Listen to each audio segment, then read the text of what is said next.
Hai, kembali lagi bersama saya, tim operasional dari Halo Robotik.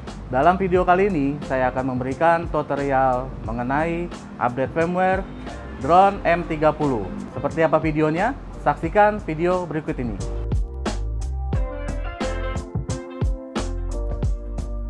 Dalam melakukan update firmware, ada dua cara. Yang pertama, update firmware secara offline. Untuk langkah pertama, kita masuk ke dji.com, lalu kita pilih spesialis, lalu kita cari M30 series. Setelah masuk ke tampilan matriks 30 series, lalu kita lakukan download. Lalu kita cari firmware. Yang pertama kita download dulu untuk firmware drone-nya, kita klik zip, maka akan terdownload otomatis. Untuk langkah berikutnya, kita download firmware offline untuk remote controlnya. Kita klik zip.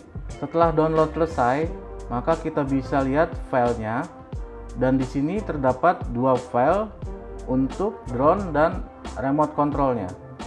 Kemudian kita copy ke dalam micro SD, lalu kita paste di dalam micro SD-nya. Setelah tercopy di micro SD, lalu kita cabut micro SD. Lalu kita masukkan micro SD ke remote control. Lalu kita nyalakan remote-nya. Kemudian kita nyalakan drone-nya.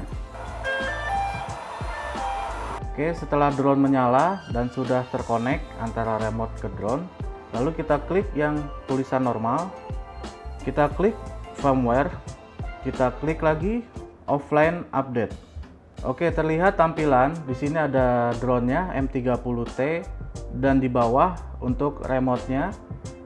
Yang pertama kita klik select firmware version untuk drone, lalu kita pilih yang UAF. Oke, selanjutnya kita klik lagi select firmware version. Kita pilih untuk remote-nya. Setelah itu klik update all, maka firmware akan terupdate secara otomatis. Cara yang kedua, kita dapat melakukan update firmware secara online. Langkah untuk melakukan update firmware secara online yaitu kita masuk ke website dji.com, lalu kita download DJI Assistant 2 dengan cara masuk ke support, lalu lakukan download, lalu kita cari software DJI Assistant 2. Kita pilih yang DJI Assistant 2 for Enterprise Series. Lalu kita download. Setelah download selesai, kita masuk ke DJI Assistant 2. Setelah masuk ke DJI Assistant 2, lalu kita siapkan kabel USB to USB Type-C. Langkah berikutnya, kita siapkan drone-nya, lalu masukkan USB Type-C ke slot yang ada di drone, dan juga kabel USB kita colokkan ke laptop. Langkah selanjutnya kita nyalakan drone-nya.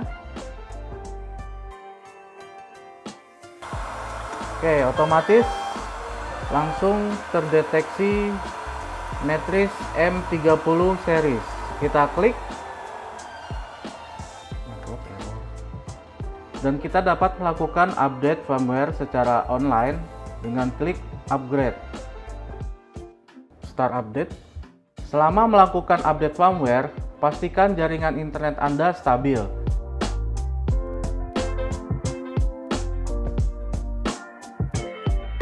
Oke, update firmware sudah selesai, lalu muncul notifikasi update complete. Nah, itulah cara update firmware untuk drone-nya. Nah, setelah itu kita update firmware untuk remote-nya. Sebelumnya kita matikan dulu drone-nya. Oke, setelah dimatikan drone-nya, kita cabut kabel USB Type-C. Setelah itu kita masukkan kabel Type-C-nya ke slot yang ada di remote. Seperti ini. Lalu kita nyalakan remote-nya. Oke, setelah nyala, lalu notifikasi USB di layar akan masuk dan muncul DJI RC Plus. Setelah itu kita klik. Oke, di sini ada bacaan upgrade. Lalu kita lakukan klik upgrade. start update. Oke, kita tunggu download dan update firmware-nya sampai selesai. Sekian tutorial video pada kali ini. Untuk informasi lebih lanjut, silakan kunjungi website kami di www.halorobotik.com. Halo Robotik, Jos Gandos!